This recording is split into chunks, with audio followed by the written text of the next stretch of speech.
Hello everyone, welcome back to our channel. I hope आप सभी स्वस्थ होंगे। आप सब इस कोरोना वायरस के टाइम में अपना अपना ख्याल रख रहे होंगे। प्लीज़ अपना ख्याल रखिए, ज़्यादा बाहर मत जाइए। और आज हम जो है वो करने वाले हैं मैनेजमेंट का एक और इम्पॉर्टेंट टॉपिक। तो हम कोशिश करेंगे आपको जितना हो सके उतनी बेहतरीन वीडियोज़ आपको दे दे, ताकि आपको जो है घर पर बैठ कर ही आराम से जो अपने टॉपिक्स हैं वो क्लियर हो जाए, ज़्यादा आपको इशू ना हो।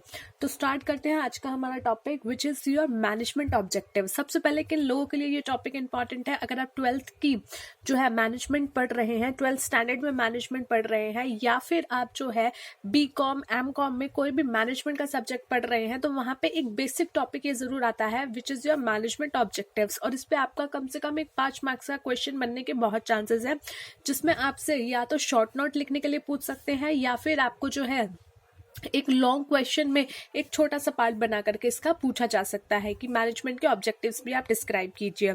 ऑब्जेक्टिव का मतलब होता है उद्देश्य, कि आखिर ये काम क्यों किया जा रहा है। आप पढ़ रहे हो, आप क्यों पढ़ रहे हो, आपका क्या ऑब्जेक्टिव है। आपका ऑब्जेक्टिव है कि मुझे पढ़ लिख के आगे चल के कुछ करना है, CA की स्टडी करनी है, या कुछ करना है, मुझे मैनेजमेंट से रिलेटेड कुछ काम करना है, मुझे जो है MBA करना है, तो इसलिए मैं जो हूँ पढ़ रही हूँ ताकि मेरी अच्छी जॉब लग जाए, मैं अच्छा अर्न कर लूँ। तो ये ऑब्जेक्टिव क्या है कि आपको अर्निंग करनी है, आपको एक बेहतरीन अपना लाइफ बनाना है। So that is your objective, कि आपका उद्देश्य क्या है पढ़ने के लिहाज से।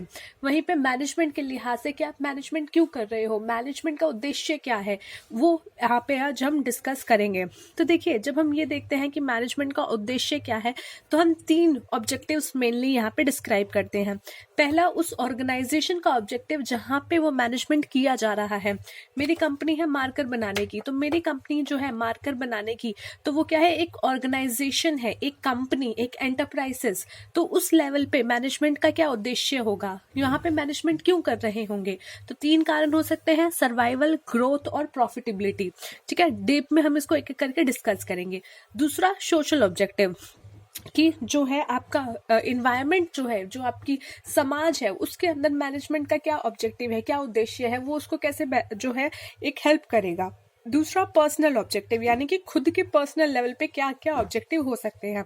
पहला, बिजनेस के तौर पे। दूसरा, जो बिजनेस जिस सोसाइटी में काम कर रहा है, जिस समाज में काम कर रहा है, उसके तौर पे। तीसरा, पर्सनल, व्यक्ति के तौर पे क्या क्या ऑब्जेक्टिव आएंगे आपके मैनेजमेंट के। तो ये आज हम डिस्कस करेंगे। सबसे पहले डिस्कस करते हैं हमारा first point, which is your organizational objective.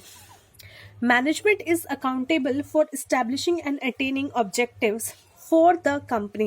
It has to deliver a variety of objectives in all operation, contemplating the interest of all shareholders, including stakeholders, consumers, the government, and employees. The principal objective of an company must be to use material and human resources to the maximum potential benefit. Example, to meet the financial objective of a firm, and they are survival, profit and growth.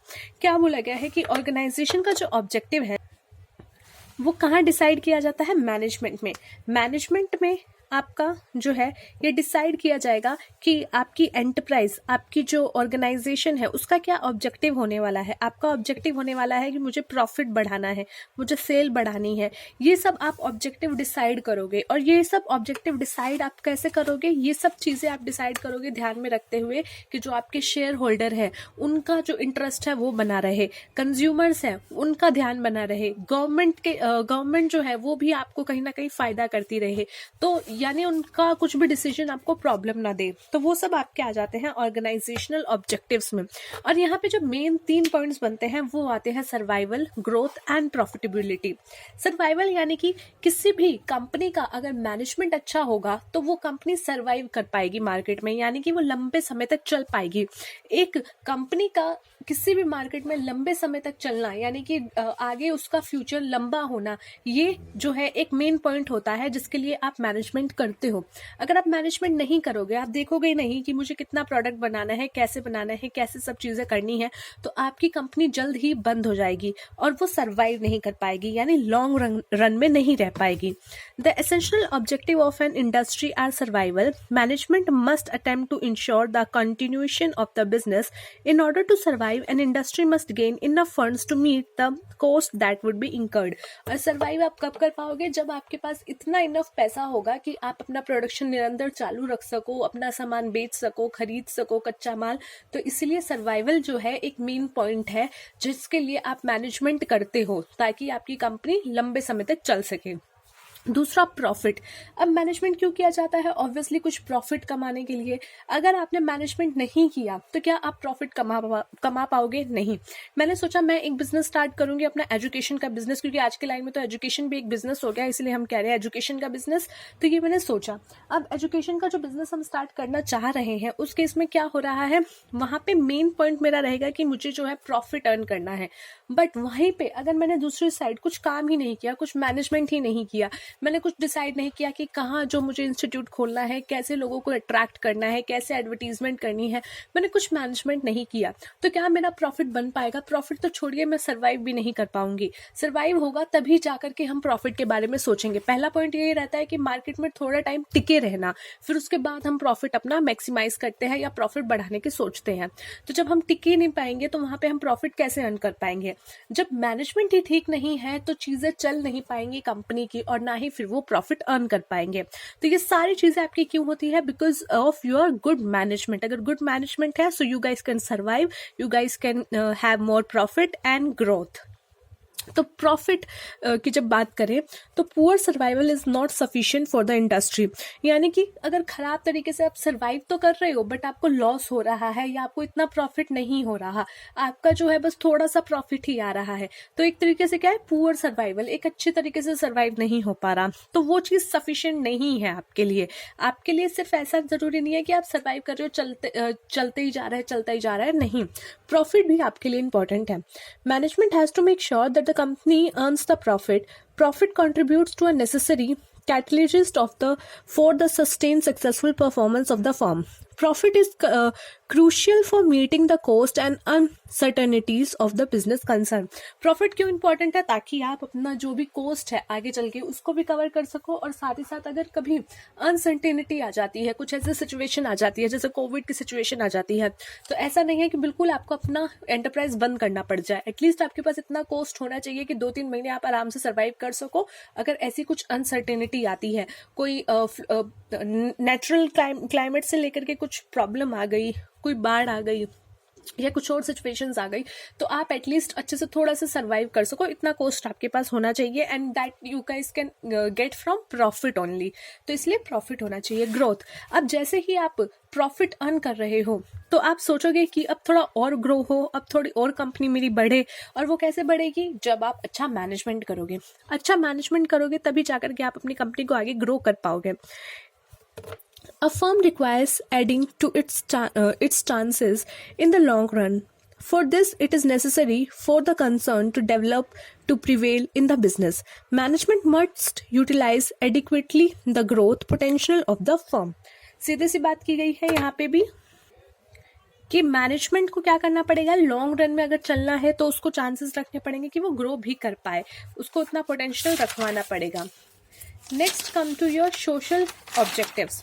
Social objectives यानी कि अब आप जिस company में काम कर रहे हो वो कंपनी किसी न किसी एरिया में होगी, किसी न किसी सोशल किसी न किसी समाज में उसकी जो है एग्जिस्टेंस होगी, तो उनके लिए भी जो है आपका मैनेजमेंट एक ऑब्जेक्टिव लेकर के चलता है। क्या ऑब्जेक्टिव लेकर के चलता है? कि उनको एम्प्लॉयमेंट अपॉर्चुनिटी दी जाएगी।